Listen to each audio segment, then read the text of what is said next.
तर खरंच कॉमर्स करून चांगलं पॅकेज मिळवणं 10 लाख 12 लाख 15 लाख पॅकेज मिळवणं पॉसिबल आहे का? सो बरेच वेळा असं होतं की ते विचारतात की विद्यार्थ्याला सायन्स करायचं नाहीये म्हणून त्याला कॉमर्स करायचं. Anything which is related to money comes under commerce. At the end skill matter करतं. तुमची डिग्री मॅटर करतेच, पण तुमचं स्किल खूप मॅटर करतं. सायन्सला ऍडमिशन मिळत नाही म्हणून कॉमर्स, हा जमाना आता गेला. बीकॉम करूनही आज खूप सारे मुलं 10-12 लाख पॅकेज मिळवतात. भारतामध्ये आज फायनान्स अनालिटिक्स, कन्सल्टिंग, फिनटेक यासारख्या सेक्टरमध्ये 10-15 लाख पॅकेज मिळवणारे कॉमर्स स्टुडंट आहेत आणि हे दिवसेंदिवस वाढत आहेत. लिंक्डइन आणि नोकरी रिपोर्ट सांगतात की financial analyst, business analyst, investment banking मध्ये या रोलची डिमांड वाढतीये. पण इथं खरा गेम मार्क्सचा नाहीये, तर स्किल्स, एक्सपोजर आणि राईट डायरेक्शनचा आहे. सो जर एखाद्याला मॅथ्सची भीती असेल तर त्याने कॉमर्स मध्ये आलं पाहिजे का? फायनान्स मध्ये जर करिअर करायचं असेल तर डेफिनेटली प्रिफरेबल आहे की तुम्ही 11वी-12वी मॅथ्सचा विषय घ्यावा. नाव it is a global village. बरोबर. त्याच्यामुळे तुमचे कम्युनिकेशन स्किल्स खूप चांगले लागतात. की शॉर्ट गोल्स इम्पॉर्टंट, कारण आपल्या समोर काय येणार आहे आपण गेस नाही करू शकतो. कॉमर्सच्या अंडर कुठले कुठले अजून करिअर ऑप्शन्स अवेलेबल असतात? असं मला दिसतंय की 20 वर्षानंतर they won't be any cash in the market आणि सगळ्या ज्या ट्रान्झॅक्शन होणार आहेत त्या डिजिटल रूपाने होणार. AI चा यूज वाढल्यामुळे कॉमर्स क्षेत्रातल्या मुलांचे जॉब जाऊ शकतात का?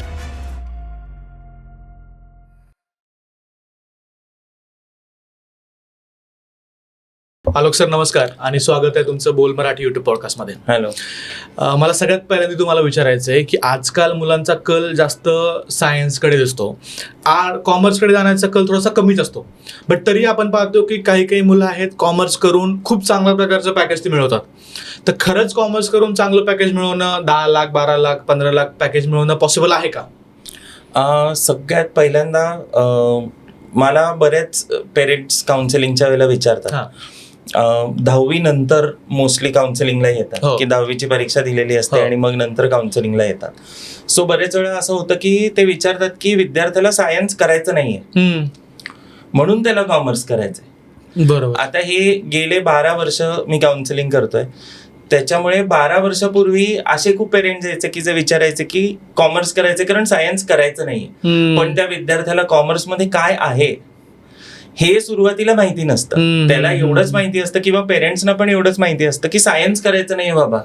आणि बऱ्याच वेळेला अशा टोनमध्ये बोलतात की अरे ह्याला सायन्स करायचं नाहीये, मग ह्याचं काय होणार आयुष्यात, मग ह्याला कॉमर्स करू देत. मग कॉमर्समध्ये काय ऑपॉर्च्युनिटीज आहेत आम्हाला माहितीच नाही, कारण बरेच वेळेला पेरेंट्स दोघे इंजिनियर्स असतात किंवा सायन्समध्ये त्यांची करिअर्स असतात. बरोबर. किंवा बिझनेस करत असतात पण कॉमर्समध्ये शिक्षण घेतलेलं नसतं. सो सगळ्यात पहिल्यांदा त्यांना हे समजावून द्यायला लागतं की कॉमर्समध्ये असतं काय. तर खूप सोप्या भाषेत आम्ही आमच्या सेमिनार्समध्ये हे सांगतो की anything which is related to money comes under commerce. बर. पैशांचा कुठलाही म्हणजे पैशांचा कुठलाही किंवा पैसे वाढवायचे कसे किंवा पैसे गुंतवायचे कसे, पैसे म्हणजे काय इथपासून सुरुवात करायला लागते. बरं. कारण कॉमर्समध्ये जेव्हा आम्ही शिकवायला घेतो किंवा अकाउंट्स किंवा इकॉनॉमिक्स हे सगळे विषय शिकवायला घेतो तेव्हा आम्ही बार्टर सिस्टीम पासून सुरुवात करतो. की पूर्वीच्या काळी बार्टर सिस्टीम असायची की आपण वस्तूंच्या बदले वस्तू विकत घ्यायचो. त्याच्यानंतर पेपर मनी किंवा प्लॅस्टिक मनी ही कन्सेप्ट जन्माला आली. बरोबर. आणि तेव्हापासून सुरुवात करायला लागते की पैसे म्हणजे काय. सो व्हॉट इज मनी इथपासून सुरुवात होते. आणि या मनी किंवा मॉनिटरी अम्ब्रेलाच्या अंडर जे काय सगळं येतं ते आपण कॉमर्समध्ये शिकतो. ओके. म्हणजे आपण दुकानात जाऊन एखादी वस्तू विकत घेतली तर त्याला पैसे देतो, मग आपण त्याला पैसे देतो तर तो आपल्याला सुट्टे पैसे परत करतो, रिटर्न करतो. बरोबर. किंवा हल्ली आपण त्याला जीपे करतो किंवा युपीआयनी पेमेंट करतो. तिथे फिनटेक हा खूप मोठा एक चॅप्टर ओपन झालाय गेल्या 5-6 वर्षात, एस्पेशली आफ्टर लॉकडाऊन. म्हणजे आधी पण भरपूर त्याच्यामध्ये होत होतं संशोधन, पण आता खूप फास्ट वाढतंय फिनटेक. करेक्ट. हे पण आपण टच करणार आहे त्याच्यानंतर.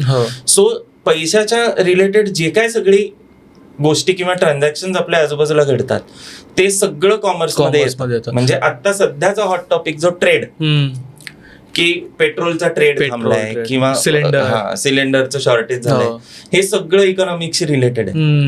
किंवा ट्रेड कुठल्या पद्धतीने होतं किंवा डीडॉलरायझेशन हा एक इश्यू आपल्या समोर आला. सो ही सगळी करिअर्स, ट्रेड मधली करिअर्स, फिनटेक मधली करिअर्स, मॅनेजमेंटची careers, CA, chartered accountants, lawyers, हे सगळे careers comes under the umbrella of commerce. बरोबर. जनरली माझं असं परसेप्शन अगोदर होतं की CA किंवा कॉमर्स म्हटलं की फक्त मॅथ्स रिलेटेड ज्या काही गोष्टी असतील त्या, बट मनी म्हणल्यावरती सगळ्यांचाच तो जिव्हाळ्याचा विषय आहे आणि ते प्रत्येकाला आत्मसात करणं, त्याच्याबद्दल माहिती करून घेणं, ज्ञान घेणं हे गरजेचं आहे, काळाची गरज आहे. परत मी तुम्हाला विचारेल की 12 लाख मिळवणं, 10-12 लाखाचा नोकरी मिळवणं पॉसिबल आहे का मग या फील्डमधून कॉमर्स करून? आता मी याचं उत्तर देईन, पण मी उलट पण उत्तर देतो. बर. की माझ्याच परिचित किंवा माझ्या ओळखीचे किंवा मला माहिती असलेले असे खूप इंजिनियर्स पण आहेत ज्यांचं पॅकेज 3 लाखापासून 2.5 लाखापासून चालू होतं. बरोबर. कुठल्याही इंजिनियरचं तिथून स्टार्ट होतं. एक्झॅक्टली 20-25 हजारवरती स्टार्ट कोणालाही, जनरली जर ऍव्हरेज कॉलेजमधून केलं असेल तिथूनच स्टार्ट सगळ्यांना एक्झॅक्टली. किंवा अगदी 12-15 हजारापासून पण स्टार्ट होतं किंवा अनपेड इंटर्नशिप पण करावी लागते. करेक्ट.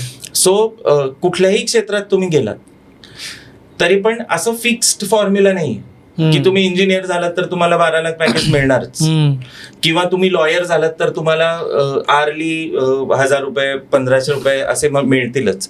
असं कुठल्याही क्षेत्रात तुम्ही गेलात तरी तुम्हाला एक फिक्स फॉर्म्युला नाहीये. Everything boils down to your skills. So कुठल्याही क्षेत्रात तुम्ही स्किलवर काम केलं, फॉर एक्झाम्पल कॉमर्समध्ये साधारणपणे ग्रॅज्युएट झालेल्याचं पॅकेज साधारणपणे आपण बघितलं तर एक 2.5 ते 4 लाखापासून स्टार्ट असतो. 2.5 ते 4 लाख. म्हणजे एक ज्युनियर अकाउंटंट म्हणलं आपण तर 2.5 ते 4 लाखापासून स्टार्ट आपण करू शकतो. हे फक्त अकाउंटिंग बेस्ड करिअर झाले. पण नोकरीच्या एका रिपोर्टच्या म्हणजे मी एक गो थ्रू करत होतो एका रिपोर्टमध्ये, तर त्याच्यामध्ये असं झालं की व्यवस्थित स्किल डेव्हलपमेंट आपली झाली असेल तर आपण 8 ते 12 लाखापर्यंतचं पण स्टार्ट पॅकेज घेऊ शकतो. आता फॉर एक्झाम्पल देतो मी, माझा एक विद्यार्थी होता, त्या विद्यार्थ्यांनी 11वी-12वी कॉमर्स केलं. त्याच्यानंतर त्यांनी माझ्याकडनं एंट्रन्सची तयारी करून घेतली. एंट्रन्स कुठल्या? आणि हॉटेल मॅनेजमेंटची एंट्रन्स दिली त्यांनी नॅशनल लेवलची. त्याला पॅशन होता. म्हणजे हल्ली आपण जर बघितलं तर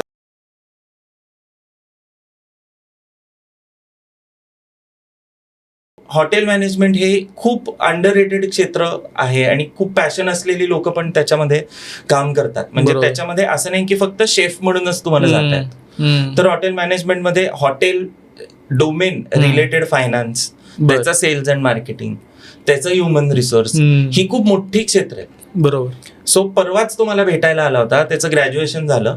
ऍक्च्युली भारतामध्ये 30 IHMs आहेत. म्हणजे आपण इंजिनिअरिंग म्हणलं की IIT इज द अल्टिमेट असं म्हणतो. तसं हॉटेल मॅनेजमेंट म्हणलं तर इन्स्टिट्यूट ऑफ हॉटेल मॅनेजमेंट आहेत, ते 30 आहेत गव्हर्नमेंट. सो त्याची एक कॉमन एंट्रन्स घेतली जाते, त्याला म्हणतात NCHMCT JEE, त्याला म्हणतात हॉटेल मॅनेजमेंटची JEE. तर बरेच वेळा कॉमर्सचे विद्यार्थी ज्यांना हॉटेल मॅनेजमेंटमध्ये जायचं असतं तेही JEE अपियर होतात 12वी नंतर, आणि मग त्यांना टॉप कॉलेजेस मिळतात. तसं दिल्लीचं IHM पुसा हे नंबर 1 रँक्ड कॉलेज आहे, किंवा IHM मुंबई हे नंबर 2 रँक कॉलेजेस आहे दादरला. सो तो तिथे गेला आणि त्याला on campus, you won't believe, on campus त्याला starting salary as a chef 24 lakh per annum मिळेल. ग्रेट. म्हणजे हे केवळ त्याचं स्किल आहे आणि त्याच्या स्किल बेस्ड त्याला ही सॅलरी मिळाली. खूप मोठी हॉटेलची चेन आहे, जगभरात प्रसिद्ध आहे. त्यांनी त्याला 24 लाख पर ॲनमला फ्रेशर म्हणून ऑन कॅम्पस रिक्रूट करून घेतलं. सो त्यांनी कॉमर्स केलं होतं पण त्याच्याकडे ते स्किल होतं. So at the end skill matter करतात. At the end skill matter करतं. तुमची डिग्री मॅटर करतेच, पण तुमचं स्किल खूप मॅटर करतं. बरोबर. डिग्री एक फक्त क्रायटेरिया आहे की तेवढं मिनिमम तुमचं असावं, क्वालिफिकेशन क्रायटेरिया, एज्युकेशन तुमचं असावं, त्याच्यानंतर तुमचे स्किल्स मॅटर करतात. मला याला जोडून विचारायचं की हॉटेल मॅनेजमेंट म्हणण्यापेक्षा म्हणजे कॉमर्समध्ये कुठले कुठले स्किल्स इम्पॉर्टंट आहेत, कुठल्या कुठल्या स्किल्स प्रत्येक कॉमर्स स्टुडंटनं ते आत्मसात केले पाहिजेत? ओके. आता 2 गोष्टी असतात. एक गोष्ट म्हणजे आपलं रेग्युलर करिक्युलम जे आपण 11वी-12वी कॉमर्स मध्ये शिकतो, किंवा आपण BCom करत असो तर आपण ते शिकतो. याच्या बरोबरीने इंडस्ट्रीमध्ये फक्त डोमेन नॉलेज नाही मॅटर करत, तर तुम्ही ते डोमेन नॉलेज कसं वापरताय, किंवा त्याचं एक्झिक्युशन कसं होतंय, किंवा त्याचं इम्प्लिमेंटेशन कसं होतंय, हे मॅटर करतं. फॉर एक्झाम्पल, हल्ली प्रत्येक कंपनीमध्ये अकाउंटिंग जे झालंय ते ऑटोमेटेड झालंय. बरोबर. म्हणजे अकाउंटंट पूर्वीच्या काळी कसं पेपर आणि पेन घेऊन जर्नल एंट्रीज करायचा किंवा एंट्रीज करायचा, आणि मग त्या एंट्रीज एका फाईलमध्ये साठवल्या जायच्या आणि त्या फाईलमधनं ट्रायल बॅलन्स क्रिएट व्हायचा आणि मग त्याच्यामधनं वर्षाच्या शेवटी कंपनीच्या बॅलन्स शीट म्हणा किंवा प्रॉफिट अँड लॉस अकाउंट म्हणा, ट्रेडिंग अकाउंट म्हणा, मॅन्युफॅक्चरिंग फर्म असेल तर या तयार व्हायच्या. पण हल्ली हे सगळं ऑटोमेटेड झालंय. म्हणजे तुम्हाला एंट्री तर माहितीच पाहिजे की एंट्री काय होणार आहे, हे डोमेन नॉलेज झालं जे तुम्ही शिकणार आहे तुमच्या करिक्युलम मध्ये.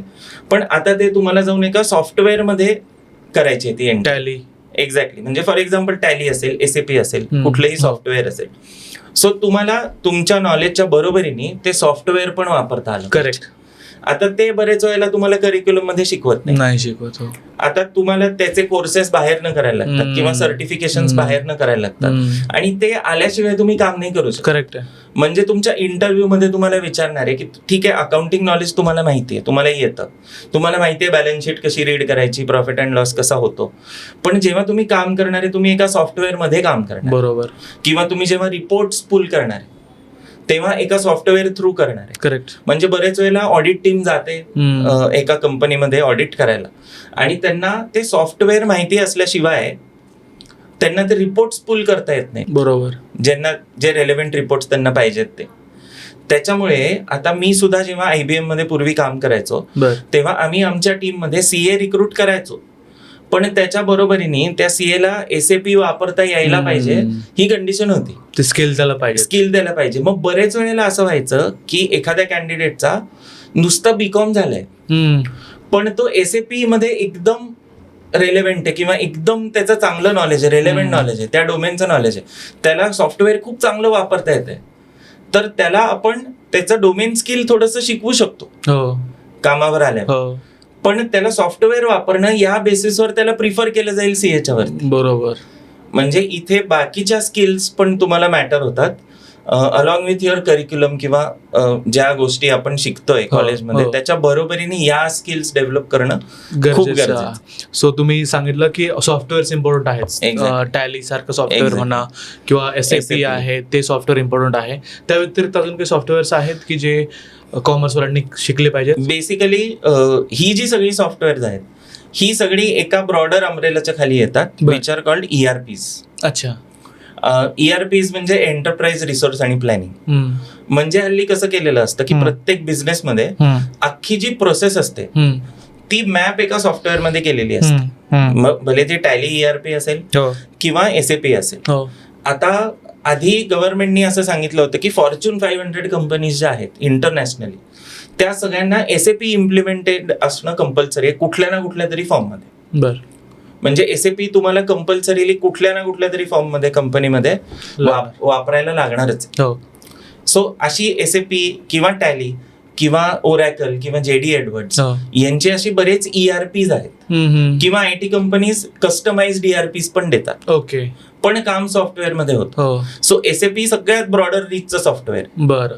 की मोठ्या कंपनी सगळ्या SAP मध्ये काम करतात. ओव्हरऑल त्यांचा UI आहे किंवा जे काम आहे ते जवळपास सेमच असेल, फक्त थोडाफार गोष्टी कस्टमाइज केलेल्या. म्हणजे फॉर एक्झाम्पल टाटा मोटर्स किंवा टाटा खाली अंडर ज्या ज्या कंपनीज येतात जी मोटर डिव्हिजन असेल, ऑटोमोबाईल डिव्हिजन असेल, तो ते SAP ऑटोमोबाईल साठी कस्टमाइज केलेलं असतं. कारण ऑटोमोबाईलचे रॉ मटेरियल्स वेगळे असतात, त्यांचे वेअरहाऊसेस वेगळे, त्यांची सेल्सची प्रोसेस वेगळी असते, त्यांची मटेरियल्स मॅनेजमेंटची प्रोसेस वेगळी असते, फायनान्सची प्रोसेस वेगळी असते, कारण ती मॅन्युफॅक्चरिंग फर्म. करेक्ट. सो म्हणजे मला जेवढं समजलंय त्याच्या अकॉर्डिंगली की SAP किंवा टॅली ह्या ओव्हरऑल जर शिकला तर त्याला कुठल्याही इंडस्ट्रीमध्ये चान्सेस मिळू शकतात. मग त्याला फक्त डिपेंडिंग अपॉन दॅट इंडस्ट्री थोडंसं ऍडिशनल नॉलेज गेन करावं लागेल किंवा ऑन जॉब ट्रेनिंग मध्ये त्या गोष्टी कव्हर होऊन जातील. ग्रेट. आता मला यासोबत पुढचा प्रश्न विचारायचा आहे की आपण खूप वेळेस म्हणतो की कॉमर्समध्ये मॅथ्स हा देखील विषय आहे बट तो कंपल्सरी नाही आहे. कॉमर्स विदाउट मॅथ्स देखील आहे.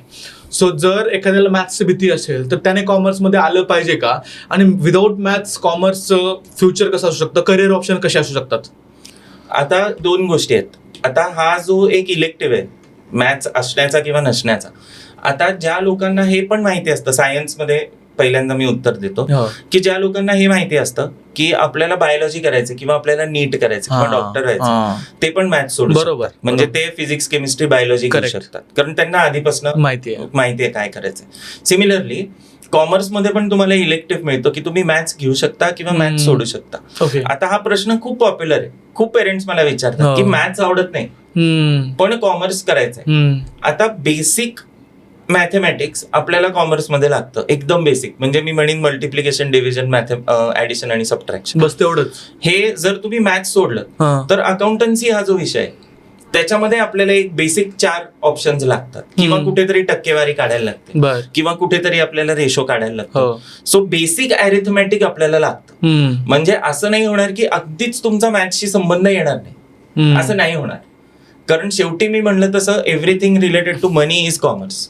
आणि जिथे मनी आहे तिथे मॅथ्स, बेसिक मॅथ्स तुम्हाला लागणार. एक लागणारच आहे की ऍडिशन, सबट्रॅक्शन, मल्टिप्लिकेशन, डिव्हिजनचे फंक्शन्स तुम्हाला पटकन करता यायला पाहिजे, बरोबर, किंवा टक्केवारी पटकन काढता आली पाहिजे. सो हे एक बेसिक मॅथ्स तुम्हाला, जरी मॅथ्स हा विषय घेतला नाही तरी कॉमर्समध्ये तुम्हाला लागणारच. त्याच्या व्यतिरिक्त मॅथ्स हा विषय घेतला तर काय होतं की तुमचे जे पुढचे जे करिअर ऑप्शन्स आहेत ते थोडेसे ब्रॉड राहतात. ओके. इन द सेन्स की बरेच जण म्हणतात आम्हाला फायनान्समध्ये करिअर करायचंय. सो फायनान्समध्ये जर करिअर करायचं असेल तर डेफिनेटली प्रिफरेबल आहे की तुम्ही 11वी-12वी मॅथ्स हा विषय घ्यावा. बरं. कारण finance is also mathematics oriented career. Maths लागणार. सो जिथे नंबरशी संबंध येतो, for example CA, chartered accountant. आता चार्टर्ड अकाउंटंटला काय आहे की जी पहिली परीक्षा आहे CA फाउंडेशन, त्याच्यामध्ये जे 4 पेपर आहेत त्याच्यामधला एक पेपर मॅथमॅटिक्स आहे. बर. फाउंडेशन.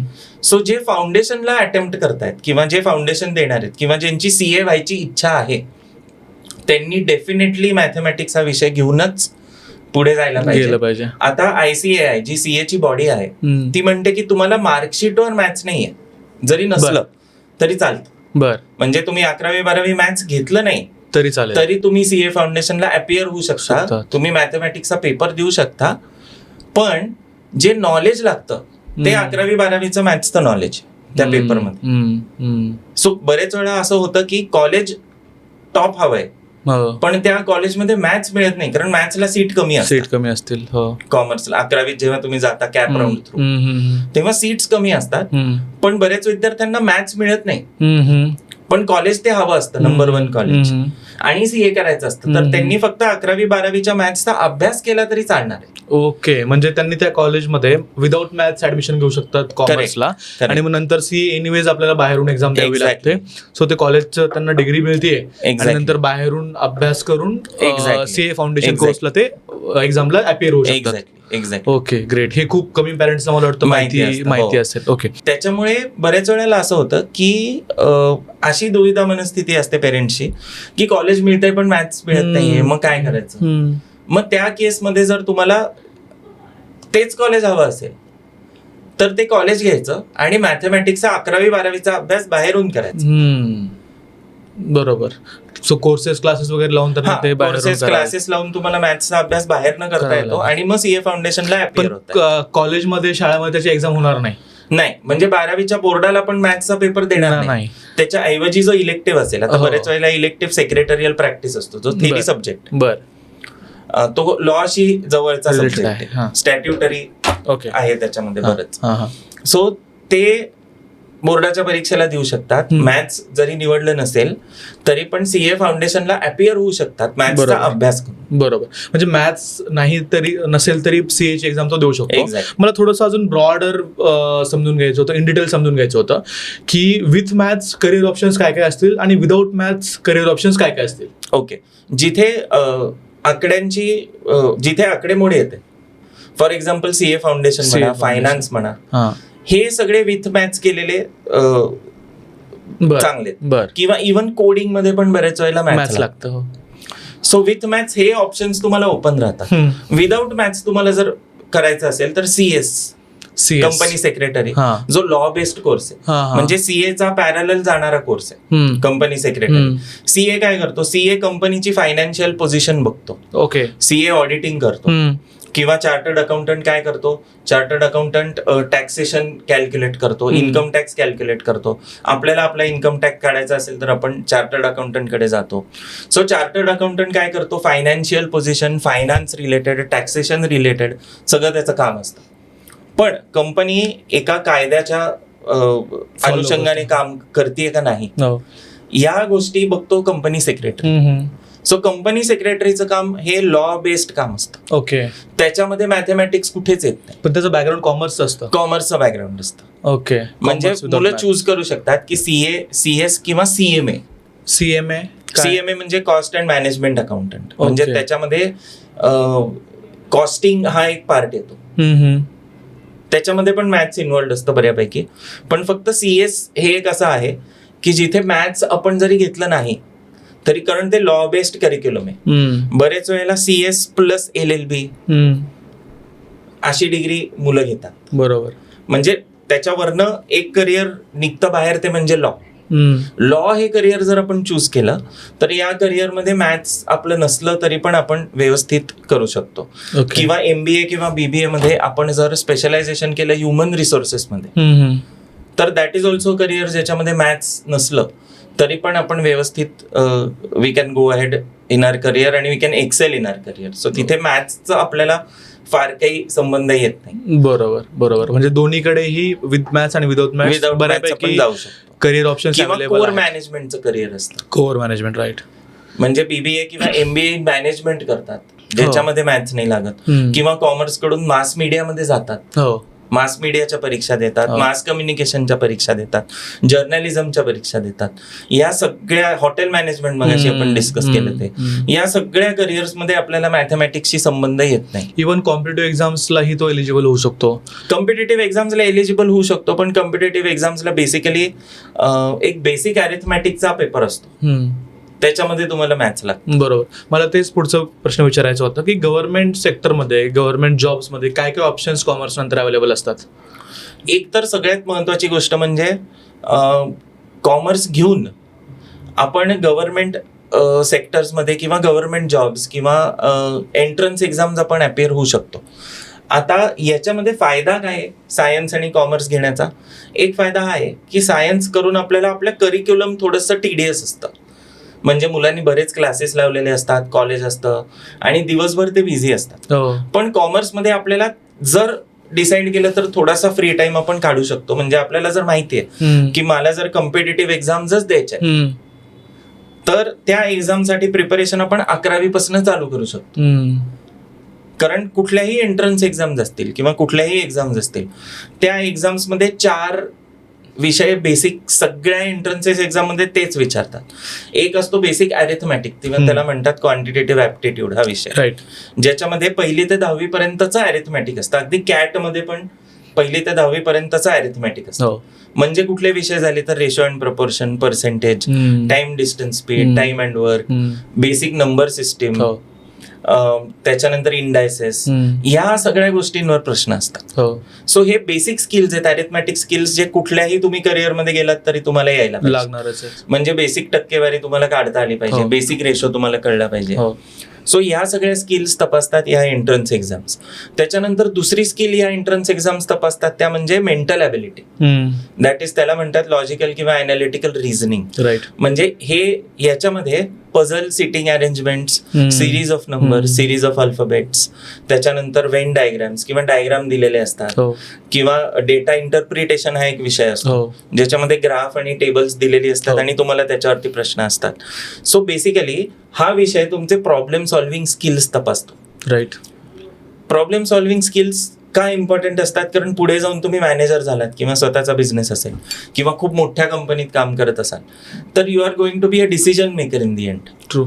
आणि तो डिसिजन घ्यायला तुम्हाला बेसिक अरिथमॅटिक यायला पाहिजे, पटकन टक्केवारी काढता आली पाहिजे, त्याच्यानंतर प्रॉब्लेम तुम्हाला समजला पाहिजे की माझा रेव्हेन्यू तेवढाच राहिलाय पण माझी कॉस्ट वाढते, सो माझी कॉस्ट किती टक्क्याने मी कमी केली पाहिजे, मग तो हा माझ्या समोरचा प्रॉब्लेम आहे, हा कुठल्या पद्धतीने मी सॉल्व्ह करायला पाहिजे, ह्याचा अप्रोच काय ठेवायला पाहिजे, हे तपासतं लॉजिकल रिझनिंग.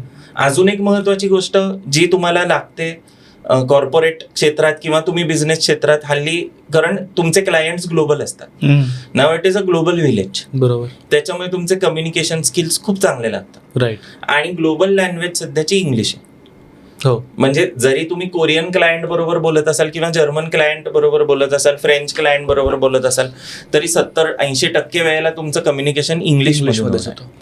सो सो तुमचं इंग्लिश खूप चांगलं पाहिजे, इन द सेन्स की तुम्हाला ईमेल्स व्यवस्थितरित्या आले पाहिजेत, तुम्ही क्लायंटला फेस करत असाल तर तुम्हाला व्यवस्थित बोलता आलं पाहिजे, तुम्हाला क्लायंटचे एक्सपेक्टेशन्स कळले पाहिजेत, रिलेव्हंट प्रश्न तुम्हाला विचारता आले पाहिजेत त्याला, बरोबर. या सगळ्या गोष्टी कव्हर होतात इंग्लिशमध्ये. सो जो तिसरा विषय आहे, पहिला मॅथमॅटिक्स अरिथमॅटिक, दुसरा लॉजिकल रिझनिंग किंवा मेंटल ॲबिलिटी, आणि तिसरा इंग्लिश.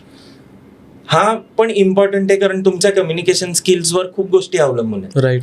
तुम्ही नंतर मॅनेजमेंटमध्ये असाल तर तुम्ही तुमच्या सबऑर्डिनेटशी कसं बोलताय, तुम्ही तुमच्या बॉसशी किंवा मॅनेजरशी कसं कम्युनिकेट करताय, बरोबर, हे सगळं महत्वाचं आहे. आणि चौथा विषय आहे जनरल नॉलेज, म्हणजे तुमच्या आजूबाजूला काय चाललंय हे तुम्हाला माहिती नसेल तर त्या बेसिसवर तुम्हाला डिसिजन घेता नाही येणार. राईट.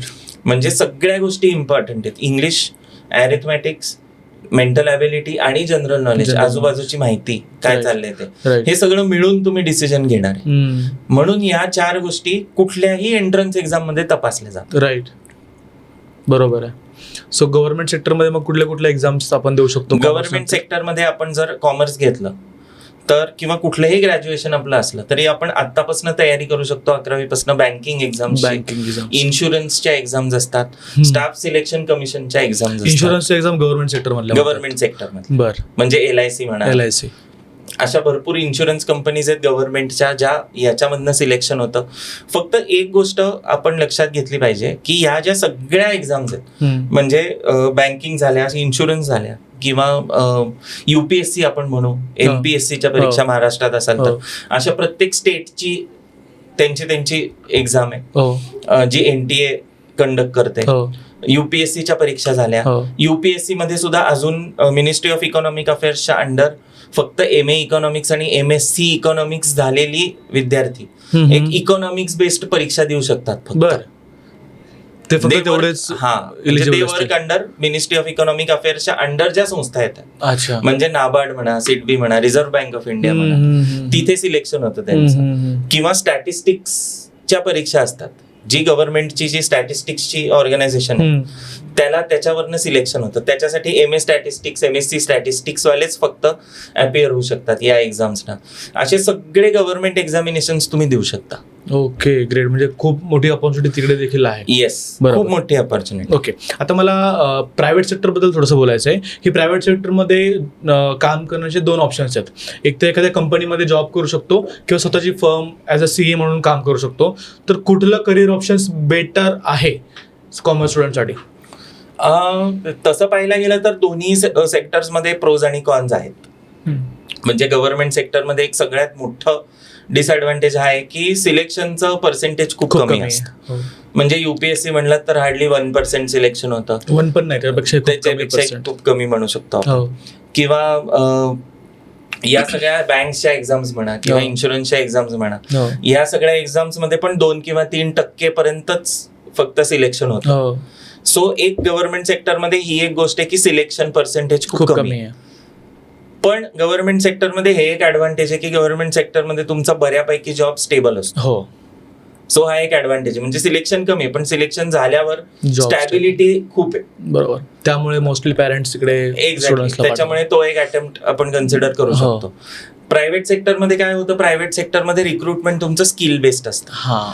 त्याच्यामुळे पेईंग स्केल तुमची जास्त असू शकते गव्हर्नमेंट सेक्टरपेक्षा. पण प्रायव्हेट सेक्टर भयंकर वल्नरेबल आहे. इन द सेन्स की जर रिसेशन आलं, फॉर एक्झाम्पल आता रोज आपण न्यूज ऐकतो की AI मुळे इतक्या लोकांना काढून टाकलं किंवा जॉब्स गेले किंवा तुमचा रोल बदलला. प्रायव्हेट सेक्टरमध्ये तुमचा रोल चेंज होऊ शकतो. तुम्हाला कंटिन्युअसली अपडेटेड राहायला लागतं. करेक्ट. तुम्हाला तुमचा रोल इव्हॉल्व्ह करायला लागतो as per the market, as per the requirement of the company. पण पेईंग स्केल जास्त आहे प्रायव्हेट सेक्टरमध्ये. म्हणजे वल्नरेबिलिटी आहे पण पेईंग स्केल जास्त आहे. सो आपण जर रेग्युलरली अपडेटेड राहिलो आपल्या स्किलमध्ये किंवा आपण खूप फ्युचरचा विचार नाही केला पण आपण शॉर्ट गोल्स ठेवले की पुढच्या 1 वर्षात मला काय अचीव्ह करायचंय, मग त्याच्या पुढच्या वर्षात काय अचीव्ह करायचंय, कारण कंडिशन्स बदलणार आहेत. 1 वर्षानंतर तुमच्या जॉबमध्ये मे बी जे तुम्ही काम करत होता ते रिलेव्हंट राहणार नाही. राईट. तुम्हाला नवीन काहीतरी शिकायला, AI रिप्लेस करेल त्या कामाला. एक्झॅक्टली.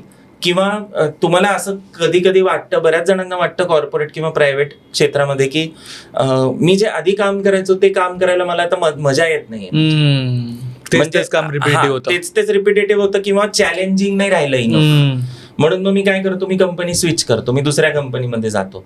मग जेव्हा मी कंपनी स्विच करणार आहे तेव्हा माझं ऑब्व्हियसली एक पॅकेज या कंपनीमध्ये होतं तर ते दुसऱ्या कंपनीमध्ये वाढणार, हाईक मिळणार आहे. सो कंपनी स्विचिंग हे पण हल्ली वाढलंय. सो या सगळ्या गोष्टी आहेत. सो या सगळ्या गोष्टीला आपण कुठे सूट होतो हे खूप महत्वाचं आहे. आता फॉर एक्झाम्पल पेरेंट्स विचारतात की कशात स्कोप जास्त आहे, पण मी त्यांना हे उत्तर देतो की स्कोप मॅटर नाही करत, कारण आपल्याला एकच अपॉर्च्युनिटी पाहिजे. बरोबर आहे. त्याच्यामुळे तुमच्याकडे जर पेशन्स असेल आणि तुम्ही जर गव्हर्नमेंट क्षेत्रामध्ये काम करण्या इच्छुक असाल, किंवा असंही असू शकतं की पहिल्या अटेम्प्ट मध्ये होणार नाही, 2 अटेम्प्ट लागतील, 3 अटेम्प्ट लागतील, मग तशी वर्ष वाया जातील. पण तुमच्यात तेवढा जर पेशन्स असेल किंवा फायनान्शियली तुम्ही जर थोडेसे सॅक्रिफाईस करू शकत असाल गोष्टी, तर तुम्ही डेफिनेटली गव्हर्नमेंट सेक्टरमध्ये अटेम्प्ट करू शकता. आणि बरेच वेळेला असंही होतं की गव्हर्नमेंट सेक्टरमध्ये 3-4 वर्ष नोकरी करून मग प्रायव्हेट सेक्टरमध्ये पण येतात. बरं, हे ऑप्शन असतं. जॉब्स मिळतात गव्हर्नमेंट सेक्टर नंतर प्रायव्हेट सेक्टरमध्ये. बरं, किंवा प्रायव्हेट सेक्टर नंतर गव्हर्नमेंट सेक्टरमध्ये काम करू शकतात, असंही होतं. एव्हरीथिंग हल्ली ओपन आहे, म्हणजे everything depends on your skill. म्हणजे प्रायव्हेट सेक्टरमध्ये जॉब केल्यानंतर देखील गव्हर्नमेंटमध्ये जाता येते, आणि गव्हर्नमेंटमध्ये जॉब केल्याच्या नंतर त्याला जर तिथे खूप मोनोटोनस काम वाटलं तर तो प्रायव्हेट सेक्टरमध्ये देखील येऊ शकतो. त्या तिकडे देखील अपॉर्च्युनिटी संधी मिळू शकतात. म्हणजे फॉर एक्झाम्पल एखादा मुलगा जर बँकची परीक्षा देऊन एका बँकमध्ये कामाला लागला ऍज अ क्लर्क, पण त्या बँकमध्ये जे सॉफ्टवेअर वापरतायत त्या सॉफ्टवेअरवर त्याचं काम आहे, तर 3-4 वर्ष काम करून त्याला ते सॉफ्टवेअरवर काम करून त्याला तो एक्सपिरियन्स मिळतो की या सॉफ्टवेअरवर कसं काम करायचं. बरोबर. आणि तो एक्सपिरियन्स तो प्रायव्हेट सेक्टरमध्ये वापरू शकतो. करेक्ट. आणि खूप वेळेस असंही आपण पाहतो की ज्या कन्सल्टिंग कंपनीज असतात, ज्या गव्हर्नमेंटचे कॉन्ट्रॅक्ट घेतात, त्यांचेही सेम कामं असतात. खूप वेळा गव्हर्नमेंट बँक्स वगैरे जे असतात ते आउटसोर्स करतात. त्यांचे काही सॉफ्टवेअर्स असतात, का सर्व्हिसेस असतात ते आउटसोर्स करतात. सो सेम कंपनी त्याला तिकडे नंतर हायर करू शकते. एक्झॅक्टली. म्हणजे बऱ्याच वेळेला असं होतं, माझा एक स्टुडंट होता, सो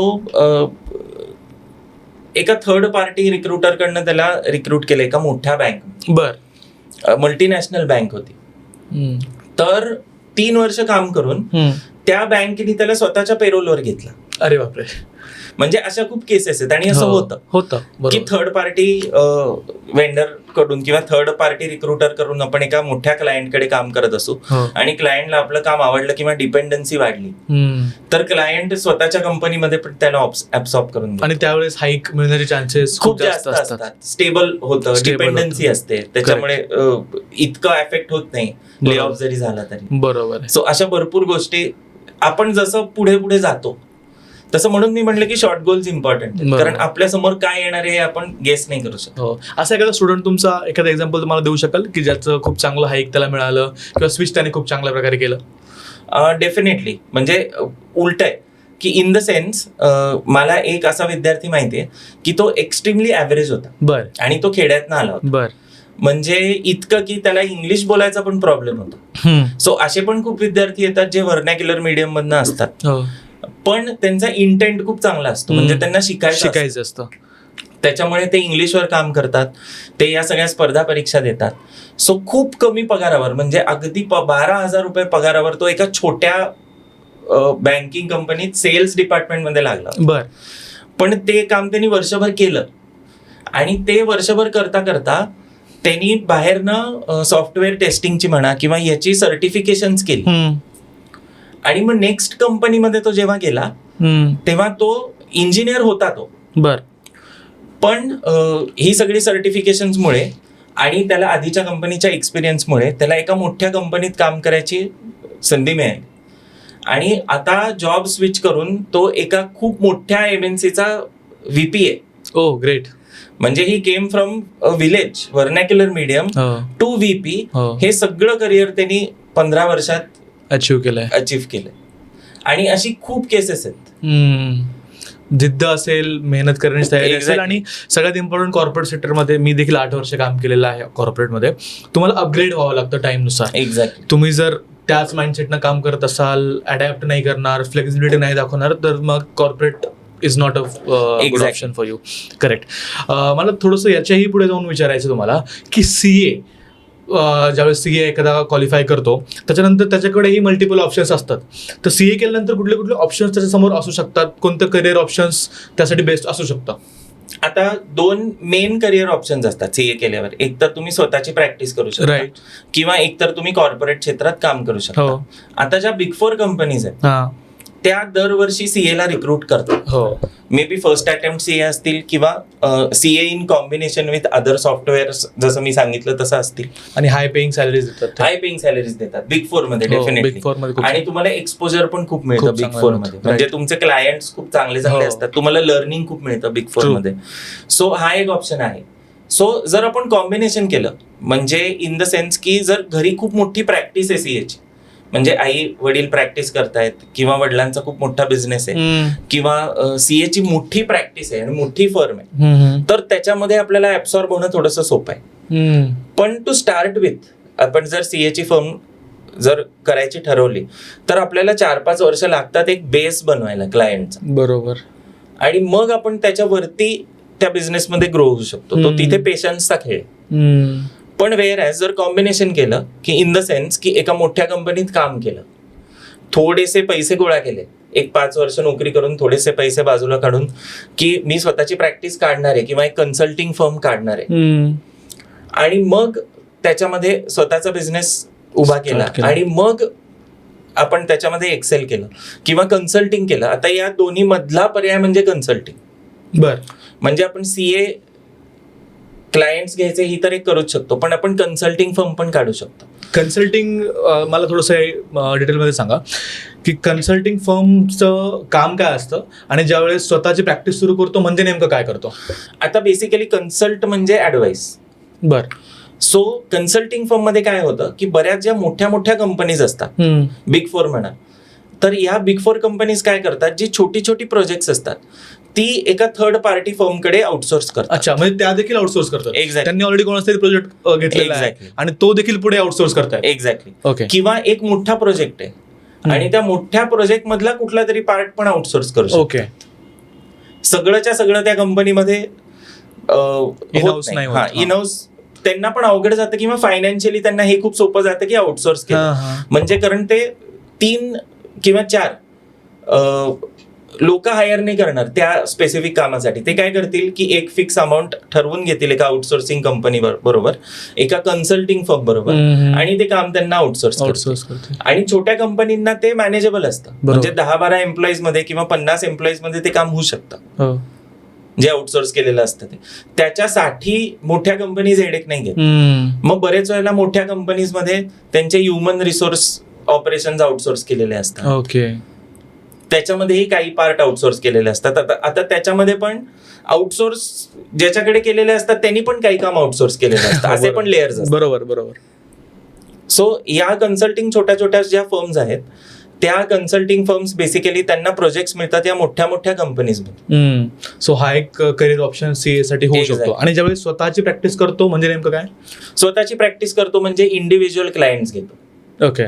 म्हणजे सोल प्रोप्रायटर्स असतील किंवा छोट्या छोट्या कंपनीज असतील, त्या कंपनीज त्या सीए कडे जातात. बेसिकली सीएच्या अंडरच तुम्हाला बेसिकली सीएच्या अंडर असं मॅन्डेटरी नाही, पण basically CA helps you in your financials. म्हणजे बॅलन्स शीट बनवलं, प्रॉफिट अँड लॉस अकाउंट बनवणं, ऑडिट करणं मेन, त्याच्यावरनं टॅक्सेशनचं सगळं करणं, जीएसटीचे सगळे प्रोसिजर्स करणं, हे सगळं सीए करतो. सो ह्या सगळ्या गोष्टीला सीए चार्ज करतो. आणि स्वतःची प्रॅक्टिस म्हणजे काय, इंडिव्हिज्युअल क्लायंट्स, मग मे बी ते क्लायंट सोल प्रोप्रायटर्स असतील किंवा मोठ्या मोठ्या कंपनीज असतील, पण दे कम टू अ सीए आणि मग सीए त्यांच्या या सगळ्या फायनान्शियल्स बघतो. बरं. आता सीए मध्ये तुम्ही जे सांगितलं खूप छान प्रकारे एक्सप्लेन केलेलं आहे. सर्व्हिसेस आपण देऊ शकतो, म्हणजे कन्सल्टिंग आपण करू शकतो किंवा आपण स्वतःची फर्म वगैरे देखील स्टार्ट करू शकतो किंवा जॉबचं ऑप्शन तर आहे. सगळ्यात जास्त अर्निंगचं पोटेन्शियल कुठे आहे? It depends. म्हणजे सीए पण आपण जर बघितलं तर सीए ची सर्व्हिस जी आहे ती तो आरली पण चार्ज करू शकतो. बर. सो 200 रुपये पर आर ते 2 लाख रुपये पर आर इथपर्यंत पोटेन्शियल. 2 लाख रुपये पर आर इथपर्यंत potential. Same goes with law. म्हणजे तुम्ही जर लॉयर झाला, लॉयर्स तर करतात तर लिटिगेशन मध्ये जाऊ शकता, कॉर्पोरेट मध्ये जाऊ शकता. लिटिगेशन मध्ये गेल्यावर सुद्धा 100 रुपये पर आवर चार्ज करण्यापासून 1 लाख रुपये पर आवर, 10 लाख रुपये पर आवर चार्ज करण्यापर्यंत पण लॉयर जाऊ शकतो. हो बरोबर. कुठलीही सर्व्हिस इंडस्ट्री असेल तिथे हे व्हेरिएशन आहे. हो बरोबर. माझी एक फ्रेंड आहे, ती लॉच केलेला आहे, तिने एका कंपनीमध्ये काम करते आणि ते त्यांच्या क्लायंटला ती जेवढा मिनिटं झूमवरती किंवा एखाद्या कॉलवरती अवेलेबल असते त्या मिनिटाच्या अकॉर्डिंगली चार्ज करतात. एक्झॅक्टली. एक मिनिटाचा ते पैसा घेतात. एक्झॅक्टली. आणि same is like exactly true with CA as well. Yes. मला पुढचा प्रश्न तुम्हाला असा विचारायचा आहे की आपण आता CA बद्दल तर बोललो, पण या कॉमर्सच्या अंडर कुठले कुठले अजून करिअर ऑप्शन्स अवेलेबल असतात? एक ब्रॉड टॉपिक्स मी सांगतो की कुठले कुठले कॉमर्सच्या अंडर येतात आणि मग त्याच्यामधनं आपण करिअर्सकडे जाऊया. ओके. बेसिकली ब्रॉड टॉपिक जर आपण बघितले कॉमर्सच्या अंडर आलेले, तर दोज आर फायनान्स हा एक मोठा टॉपिक आहे. आता फायनान्सच्या अंडर त्या सब टॉपिक भरपूर येतात फायनान्सच्या अंडर, जे की असतील अकाउंटिंग. मग आपण अकाउंटिंग आणि फायनान्स याचं कॉम्बिनेशन CA बद्दल आपण डिस्कस केलं. बरोबर. सो अकाउंटिंग हा एक टॉपिक असू शकतो. इकॉनॉमिक्स एक मोठा टॉपिक आहे. त्याच्यानंतर मॅनेजमेंट किंवा फिनटेक आपण म्हणतो हल्ली, हा एक खूप मोठा टॉपिक आहे. सो ब्रॉडली अकाउंटिंग आपण म्हणलं तर CA जवळच आहे खूप अकाउंटिंगच्या, म्हणजे it is combination of accounting and finance. बरोबर. इकॉनॉमिक्स जर आपण म्हणलं तर it is a very broad field in the sense की economics if we compare it to mechanical engineering. आता मेकॅनिकल इंजिनिअरिंग हे एक मोठं डोमेन इंजिनिअरिंग. बरोबर आहे. त्याच्या खाली इंडस्ट्रियल इंजिनिअरिंग, प्रोडक्शन इंजिनिअरिंग हे त्याच्या खाली सब ब्रांचेस. तसं इकॉनॉमिक्स ही मेन ब्रांच आहे. त्याच्या खाली फायनान्स म्हणा किंवा इन्व्हेस्टमेंट बँकिंग म्हणा, इन्शुरन्स म्हणा, ह्या सगळ्या सब ब्रांचेस आहेत इकॉनॉमिक्सच्या. सो आपण जर इकॉनॉमिक्स मध्ये शिक्षण घेतलं तर आपण या कुठल्याही ब्रांचेसमध्ये काम करू शकतो. ओके. इन द सेन्स की आपण जर BSc इकॉनॉमिक्स केलं, आता हल्ली खूप मोठे मोठे कॉलेजेसमध्ये किंवा त्यांनी ग्रॅज्युएशन चालू केले इकॉनॉमिक्स मध्ये, which is called BSc economics. For example पुण्यामध्ये गोखले इन्स्टिट्यूट ही एक खूप मोठी इन्स्टिट्यूट आहे जी जगात पहिल्या 5 रँक्स मध्ये येते फॉर इकॉनॉमिक्स. ग्रेट. तर त्यांचं MSc इकॉनॉमिक्स होतं इतके वर्ष, पण 2017 पासून त्यांनी BSc इकॉनॉमिक्स अशी डिग्री चालू केली. अच्छा. आता फरक BA इकॉनॉमिक्स आणि BSc इकॉनॉमिक्स मध्ये आहे की BSc इकॉनॉमिक्स मध्ये अप्लाइड इकॉनॉमिक्सचं शिक्षण जास्त होतं. इन द सेन्स की इकॉनॉमिक्स आणि स्टॅटिस्टिक्स, इकॉनॉमिक्स आणि मॅथमॅटिक्स याचं कॉम्बिनेशन करून एक इकॉनॉमिक्सच्या शिक्षणाचं स्ट्रक्चर डिझाईन केलेलं असतं की जे इंडस्ट्रीमध्ये वापरतो. म्हणजे फॉर एक्झाम्पल एक फायनान्शियल अनालिस्ट जे टूल्स वापरतो, एक बिझनेस अनालिस्ट जे टूल्स वापरतो. हल्ली खूप मोठं करिअर बाहेर येत आहे which is called data analyst. Right. So data analyst काय करतो, 2 स्किल्स वापरतो, एक स्टॅटिस्टिक्सचं स्किल वापरतो आणि एक इकॉनॉमिक्सचं स्किल वापरतो. बरोबर. सो या दोन्हीचं कॉम्बिनेशन BSc इकॉनॉमिक्स मध्ये आहे. सो BSc इकॉनॉमिक्स हे खूप मोठं करिअर ऑप्शन म्हणून गेल्या 5-6 वर्षामध्ये आपल्या समोर आलंय. आणि सगळे BSc इकॉनॉमिक्सचे graduates work as financial analyst, risk analyst, business analyst, data analyst. कारण हे मेन जे आहे इकॉनॉमिक्स आणि स्टॅटिस्टिक्स हे मेन या सगळ्या करिअर्स मध्ये लागतं. बरोबर. आता हे सगळं करताना जसं आपण CA बद्दल बोललो तसं जर आपल्याला फायनान्स मध्ये करिअर करायचं असेल तर फायनान्स मध्ये आपल्यासमोर CFA हा एक ऑप्शन राहतो, सर्टिफाईड फायनान्शियल अनालिस्ट. त्याच्यानंतर FRM ह्याचं सर्टिफिकेशन आपल्याला करता येतं, म्हणजे फायनान्शियल रिस्क मॅनेजर. ओके. त्याच्यानंतर CFP सर्टिफाईड फायनान्शियल प्लॅनर, म्हणजे आपली इन्व्हेस्टमेंट जो प्लॅन करू शकतो. सो ही सगळी करिअर्स आपल्याला फायनान्स मध्ये ग्रॅज्युएशन करता करता आपल्याला करता येण्यासारखी आहे. हे सगळे सर्टिफिकेशन कोर्सेस. जसा CA चा एक पाथ जातो की फाउंडेशन आपण द्यायची, मग इंटरमिजिएट द्यायची आणि मग फायनल द्यायची. CFA किंवा CFP किंवा FRM हे जसे कोर्सेस आपण बोललो तसे अजून एक सेगमेंट फायनान्स मध्ये जे खूप पॉप्युलर होते सध्या विच इज कॉल्ड फिनटेक. म्हणजे हल्ली BBA साठी पण फिनटेक स्पेशलायझेशन असतं. बरोबर. किंवा फिनटेक म्हणजे आपल्याला म्हणता येईल फायनान्स प्लस टेक्नॉलॉजी. म्हणजे फायनान्स मध्ये टेक्नॉलॉजी कशी वापरता येते. आता त्या टेक्नॉलॉजीमध्ये AI पण येतं. सो फॉर एक्झाम्पल आपण UPI वरनं पेमेंट्स करतो. किंवा आपण इंटर बॉर्डर पेमेंट्स करतो, म्हणजे आपण काही पेमेंट्स USA ला पाठवली, USA काही पेमेंट आपल्याला पाठवली. सो हे सगळं होतं ब्लॉकचेनच्या मदतीने. बर. सो ब्लॉकचेन हे पण एक बेसिक आहे आणि त्याचं बेसिक आहे कोडिंग. बर. सो ब्लॉकचेन टेक्नॉलॉजीज मध्ये क्रिप्टो येतं किंवा डिजिटल पेमेंट्स येतं. डिजिटल पेमेंट्स खूप पटकन होतात ब्लॉकचेन टेक्नॉलॉजी वापरून. म्हणजे आता गव्हर्नमेंट इनिशिएटिव्ह आहे की गव्हर्नमेंटनी डिजिटल रुपी लॉन्च केला 2 वर्षापूर्वी. त्याची सगळी technology is based on blockchain. बर. सो ब्लॉकचेननी पेमेंट्स खूप इझिली ट्रान्सफर होतात. म्हणजे फ्युचर हे असणार आहे, म्हणजे 20 years डाऊन द लाईन मी हे बघतोय की cash will be non existent. म्हणजे कॅश एक्झिस्टच करणार नाही. इव्हन UPI पण काय होतं बरेच वेळेला की UPI आपण सपोज रोड साईड काही खाल्लं किंवा चहा प्यायला तर आपण पटकन जीपे करतो आणि आपल्याला असं दिसतं की आपल्या अकाउंटमधनं पैसे कट झाले आणि समोरच्याच्या अकाउंटमध्ये गेले. पण ऍट दॅट मोमेंट जर आपण स्टेटमेंट काढलं त्याचं अकाउंट स्टेटमेंट तर ते पैसे त्या अकाउंटमध्ये गेलेले नसतात. याला सेटलमेंट पिरियड म्हणतात. बरेच वेळेला गुगल पे किंवा पेटीएम याचा सेटलमेंट पिरियड 24 तास असतो. म्हणजे 24 तासानंतर ते पैसे त्या अकाउंटमध्ये जातात. पण ब्लॉकचेन वापरून जर आपण केलं तर 10 किंवा 15 सेकंदात ते पैसे दुसऱ्याच्या अकाउंटमध्ये जाऊ शकतात. सो डिजिटल पेमेंट्स आणि खूप व्हॉल्यूम मध्ये जाऊ शकतात. म्हणजे जीपे आपण 2 लाख रुपयाचं किंवा 3 लाख रुपयाचं करू नाही शकत, पण डिजिटल पेमेंट्सनी किंवा ब्लॉकचेन वापरून आपण डिजिटल रुपीनी ही पेमेंट्स करू शकतो. सो इन फ्युचर असं मला दिसतंय की 20 वर्षानंतर देर won't be any cash in the market आणि सगळ्या ज्या ट्रान्झॅक्शन होणार आहेत त्या डिजिटल रुपीनी होणार आहेत. बरोबर. म्हणजे फिनटेक इंडस्ट्री जी आहे फिनटेक भयंकर ग्रोथ आहे येत्या 10-20 वर्षात, 10-15 वर्षात. कारण this is happening with trade also.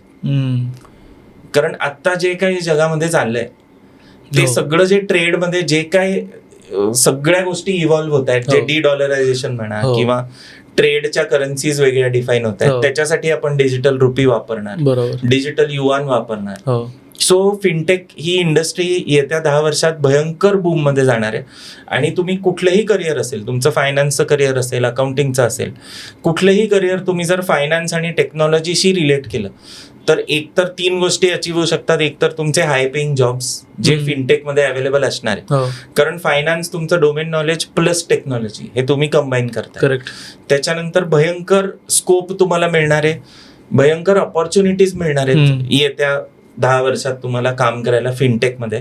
So हे एक अपकमिंग फील्ड खूपच चांगलं आहे कॉमर्सच्या विद्यार्थ्यांसाठी, विच इज फिनटेक. बरोबर. मला याला जोडूनच पुढचा एक प्रश्न तुम्हाला विचारायचा आहे की कॉमर्सच्या स्टुडंटसाठी कोडिंग किती गरजेचं आहे, त्याने कोडिंग करायला पाहिजे का, आणि त्यासाठी मग पुढे करिअर ऑप्शन्स काय असू शकतात?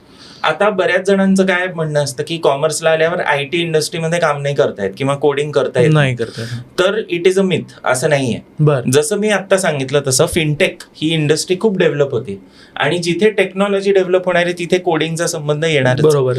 म्हणजे कॉमर्सच्या विद्यार्थ्यांनी बेसिक SQL शिकणं गरजेचं आहे किंवा बेसिक कोडिंग शिकणं गरजेचं आहे. कारण पुढे जाऊन त्यांना या दोन्ही इंडस्ट्रीमध्ये काम करायचंय. एक तर त्यांची डोमेन इंडस्ट्री आणि एक टेक इंडस्ट्री. बरोबर. म्हणजे ह्याच्या पुढचं जग आणि tech industry will lead to AI. म्हणजे आता AI प्रत्येक ठिकाणी काम करणार आहे. पण फक्त एवढंच आहे की AI साठी तुम्हाला ह्युमन इंटरव्हेन्शन लागणारच. बरोबर आहे. प्रॉम्प्ट्स द्यायला लागतील. पण AI बनवायचं कसं, ते टूल बनवायचं कसं, याच्यासाठी पण तुम्हाला एक कोडिंगचा बेस असणं गरजेचं आहे.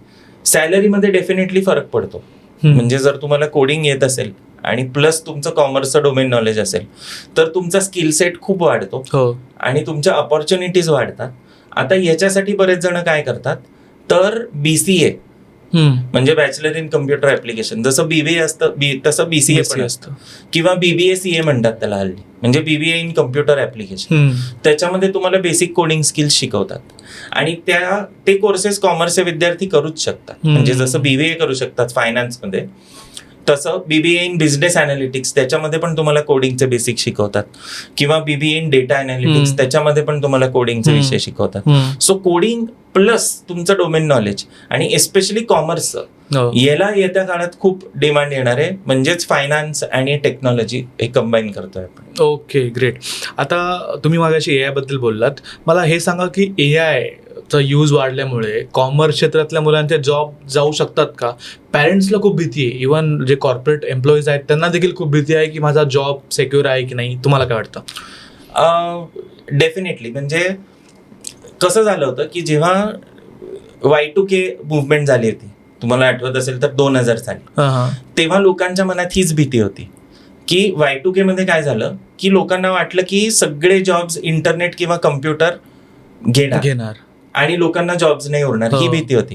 पण इनफॅक्ट आपल्याला हे बघायला मिळालं की इनफॅक्ट बूस्ट झालं जॉब, नवीन इंडस्ट्री उभी राहिली आयटी इंडस्ट्री, आणि जास्ती जॉब्स क्रिएट झाले. आता एआय मध्ये पण लिमिटेशन्स आहेत. एआय काय काम करतं की एआय रिपिटेटिव्ह जॉब्स इझिली करू शकतो. म्हणजे आपण एआय टूल वापरू शकतो रिपिटेटिव्ह जॉब्स करायला. बरोबर. इनफॅक्ट ते आपण आपल्या ऍडव्हान्टेज साठी वापरून घेऊ शकतो.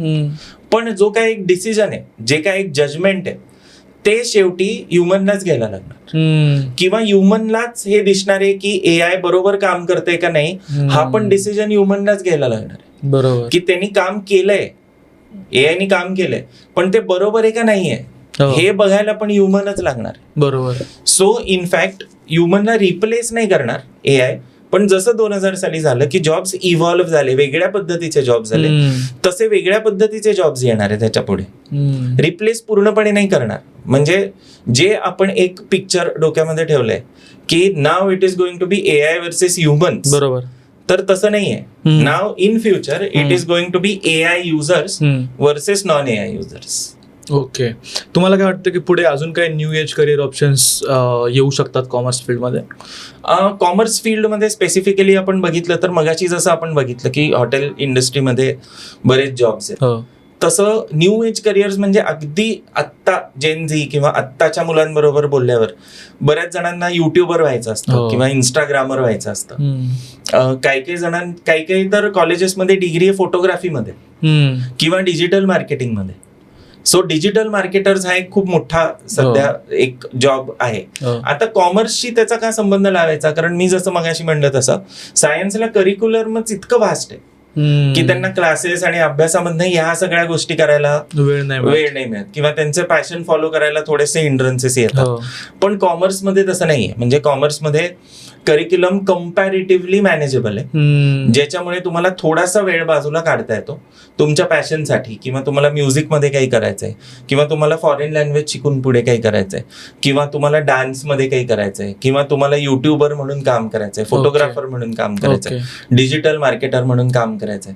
तर हे सगळं आपलं पॅशन फॉलो करायला आपल्याला कॉमर्स करून एक डिग्री करून आपल्याला हे करता येतं, थोडासा वेळ आपल्याला बाजूला काढता येतो. बरोबर. तसं न्यू एज करिअर जर आपण बघितलं तर एक केस सांगतो मी माझ्या स्टुडंटची, की तो म्युझिक इंडस्ट्रीपेक्षा तो म्युझिकमध्ये खूप त्याचं चांगलं करिअर होतं, की त्याला गिटार वाजवायला यायचं खूप चांगलं, आणि तो एका रॉक बँडमध्ये होता मोठ्या, आणि खूप मोठ्या स्केलवर ते परफॉर्म करायचंय.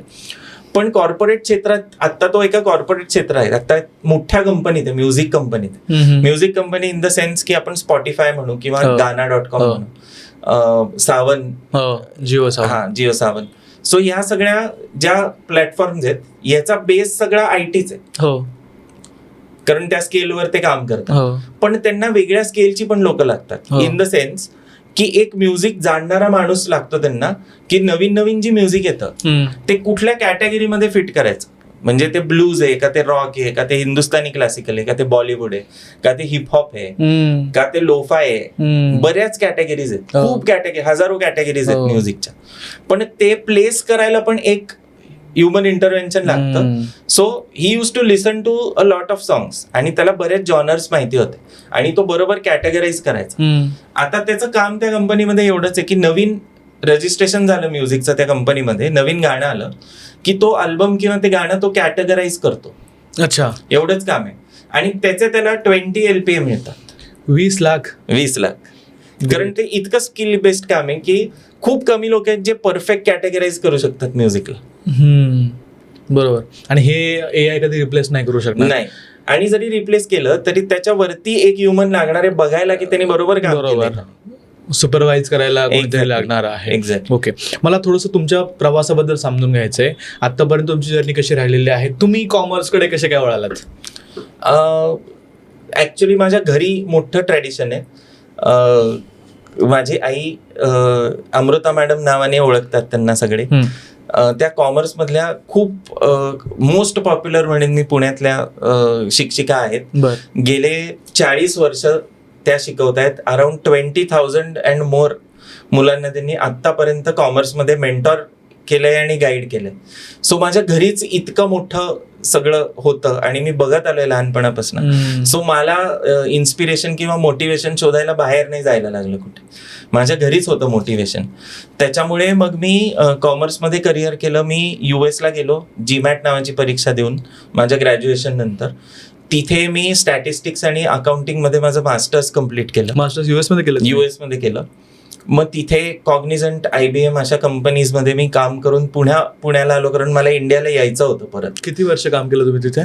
मी मास्टर्स US मध्ये केलं. मग मी पुण्याला आलो आणि मग इथे मी कॉग्निझंट आणि IBM मध्ये 5 वर्ष ॲज SAP कन्सल्टंट होतो. फायनान्स क्षेत्रात काम केलं होतं, बिझनेस कन्सल्टंट. आणि त्याच्यानंतर ते करत असताना मी काही मुलांना शिकवायचो मॅथमॅटिक्स. तर 2017 मध्ये असं झालं की एक जॉब सॅटिस्फॅक्शन, जेव्हा 2017 मध्ये असं झालं की एक मुलगा माझ्याकडे आला आणि मला म्हणला की सर तुमच्यामुळे मला मार्क मिळाले, एवढे चांगले मार्क मिळाले. आणि ते जे सॅटिस्फॅक्शन होतं, त्या सॅटिस्फॅक्शनने मला ट्रिगर केलं की नाही, मला टीचिंगच करायचं. कारण टीचिंग हे खूप नोबल प्रोफेशन आहे. आणि आपण निस्वार्थी जर शिकवलं मुलांना आणि त्यांना हेल्प केलं, त्यांना मेंटॉर केलं, तर आपल्या समोर मी खूप बघितली करिअर घडताना.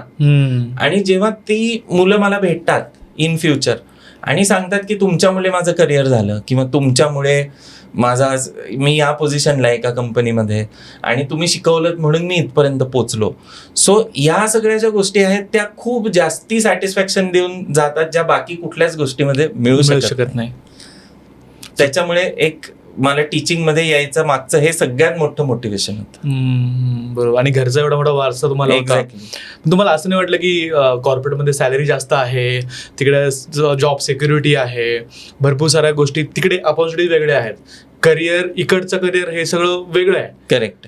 सो असं नाही कधी मनामध्ये विचार आला? ऍट अ स्टेज बऱ्याच जणांना असा अनुभव येतो की ऍट अ सर्टन स्टेज किंवा अशा कुठल्याही स्टेजला तुम्हाला वाटू शकतं की जिथे मनी मॅटर करत नाही तर सॅटिस्फॅक्शन करतं. आणि त्या स्टेजला ते ट्रिगर झालं आणि म्हणून मी टीचिंग क्षेत्रात. सो आता तुम्ही किती वर्षापासून टीचिंग करताय? आता मी 12-13 वर्ष झाली मी टीचिंग फील्डमध्ये आहे. आणि मी मॅथमॅटिक्स, कॉम्पिटेटिव्ह एक्झाम्स, त्याच्यानंतर 11वी-12वी कॉमर्स असे सगळ्या विद्यार्थ्यांना शिकवतो. आणि खूप जवळ असतात विद्यार्थी, मनापासून खूप जवळ असतात माझ्या. बरोबर. कारण मी त्यांच्या लेवलला जाऊन त्यांच्याशी बोलतो. म्हणजे माझी आई आता त्यांना थोडीशी आजीच्या रोलमध्ये दिसते, पण मी त्यांना मित्र किंवा एक मेंटरच्या रोलमध्ये दिसतो. मॅम अजूनही क्लासेस घेतात? अजून घेतात. Okay, great.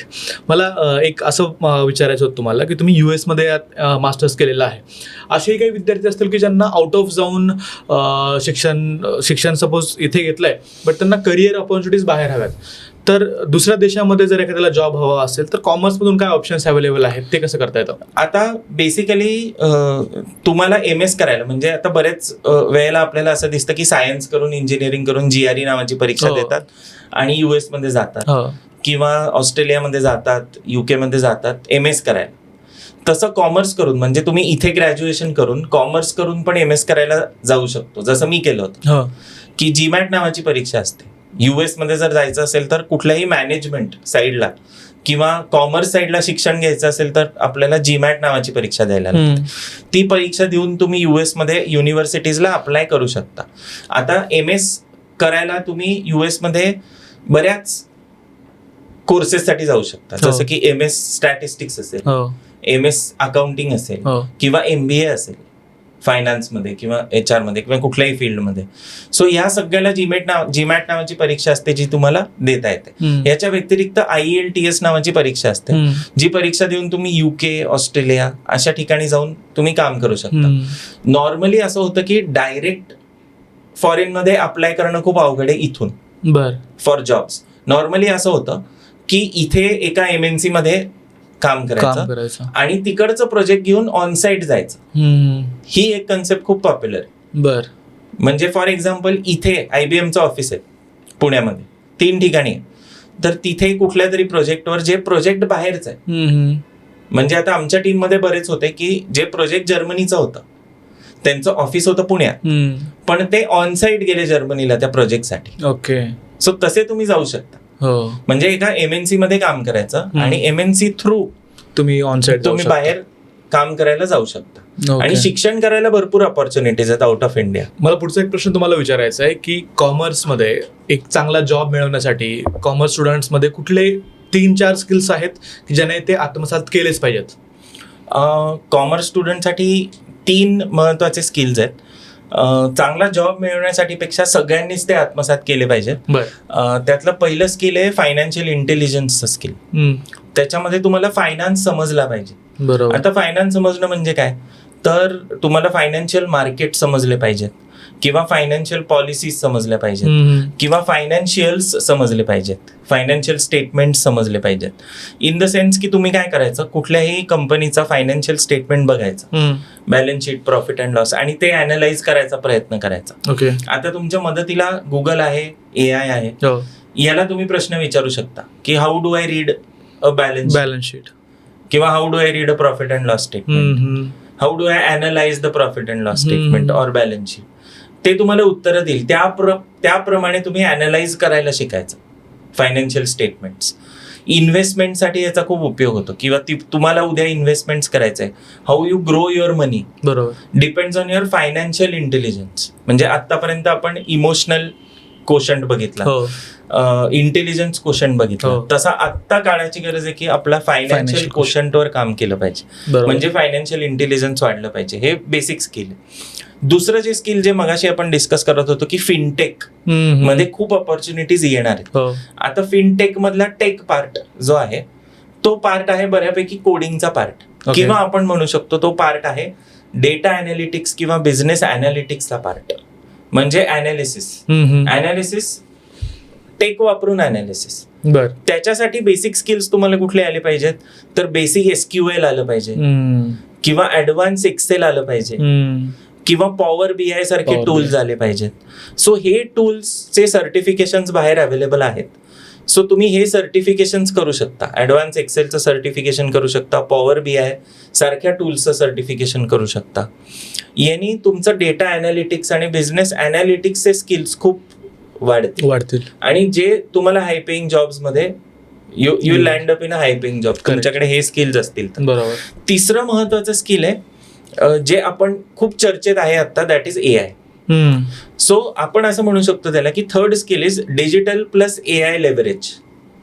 याच्यामध्ये आपण आपल्या ऍडव्हान्टेज साठी AI वापरून घ्यायचं, की रिपिटेटिव्ह टास्क जे आहेत ते आपण AIच्या मदतीने करायचे. आता AIचे बरेच कोर्सेस अवेलेबल आहेत बाहेर, की AI वापरायचं कसं, किंवा AIचं कोडिंग म्हणजे काय, किंवा AIचे ऍडव्हान्टेजेस आपल्यासाठी कसे करून घ्यायचे, हे आपल्यासाठी खूप महत्वाचं आहे. सो 3 स्किल्स झाले फायनान्शियल इंटेलिजन्स, एक झाले टेक्नॉलॉजिकल किंवा अनालिटिकल स्किल्स, आणि दुसरे झाले डिजिटल प्लस AI स्किल्स. आता डिजिटल मध्ये तुम्हाला डिजिटल मार्केटिंग म्हणता येईल, किंवा AIचे स्किल्स म्हणता येतील.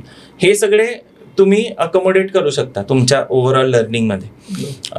त्याच्यानंतर मी असं म्हणेन की बेस्ट सक्सेस मंत्र सध्या कुठल्याही बिझनेससाठी किंवा कुठल्याही कॉमर्स स्टुडंटसाठी जर सक्सेस मिळवायचा असेल तर that is going to be money plus data plus speed.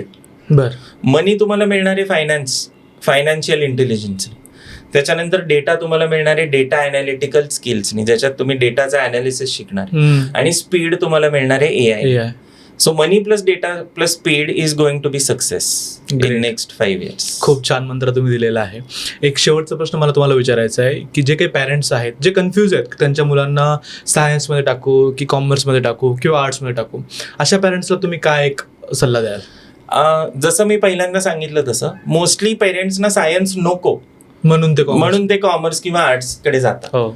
पण त्याच्यानंतर त्यांच्या मनात प्रश्न असतो की मी कॉमर्स घेऊ का आर्ट्स घेऊ. तर याचं सिंपल उत्तर आहे की आर्ट्समध्ये आपण काय शिकणार आहे, की हिस्ट्री शिकणार आहे, जॉग्राफी शिकणार आहे. सो आर्ट्समध्ये कसं होतं की आपण 7वीची हिस्ट्री जर केली नसेल तर आपल्या 8वीच्या हिस्ट्रीला आपल्याला प्रॉब्लेम येत नाही, आपण पहिल्यापासून 8वीची हिस्ट्री करू शकतो. बरोबर. पण कॉमर्समध्ये तसं नाहीये. कॉमर्समध्ये तर तुम्ही 11वी-12वीचं कॉमर्स केलं नसेल तर फर्स्ट इयर कॉमर्स तुम्ही करू नाही शकत, कारण तो बेस सगळा 11वी-12वीचा आहे. बरोबर. पण फर्स्ट इयर आर्ट्स तुम्ही करू शकता, कारण तुम्ही 11वी-12वी आर्ट्स केलं नसेल तरी फर्स्ट इयरच्या आर्ट्समध्ये जे असणार आहे त्याचा 11वी-12वीच्या आर्ट्सशी काहीच संबंध नाही. वेगवेगळी हिस्ट्री असणार आहे, वेगवेगळी जॉग्राफी असणार आहे. राईट. सो तुम्ही कॉमर्स 11वी-12वी केलं की तुम्ही आर्ट्सला जाऊ शकता, पण आर्ट्स 11वी-12वी केलं तर तुम्ही कॉमर्सला जायला खूप अवघड आहे. आणि कॉमर्स बेसिकली मी मगाशी म्हणलं तसं इट डील्स विथ मनी. बरोबर. सो मनीचं जे शिक्षण आहे ते सगळं आपल्याला कॉमर्समध्ये मिळतं, जो आपला बेस होतो 11वी-12वी मध्ये. म्हणजे उद्या जाऊन मला इन्व्हेस्टमेंट करायची तर मी फायनान्शियल स्टेटमेंट कसे वाचू, बॅलन्स शीट म्हणजे काय, ट्रान्झॅक्शन होते म्हणजे काय होतं, मनी कसा फ्लो होतो, मार्केट्स कुठले कुठले असतात. सो आपल्या आजूबाजूला जे चाललेलं आहे ते सगळं शिक्षण आपल्याला कॉमर्समध्ये मिळतं. म्हणून commerce is better over arts. खूप छान सर तुम्ही माहिती दिली. मला असं वाटतं की आज सायन्स म्हणजे सगळेच लोक सायन्सच्या मागे डोळे बंद करून चाललेत, सगळे पॅरेंट्स तिकडे डोळे बंद करून चाललेत, बट सायन्सच्या पलीकडे ही दुनिया आहे, सायन्सच्या पलीकडे खूप मोठं विश्व आहे. आणि मला असं वाटतं की फ्युचर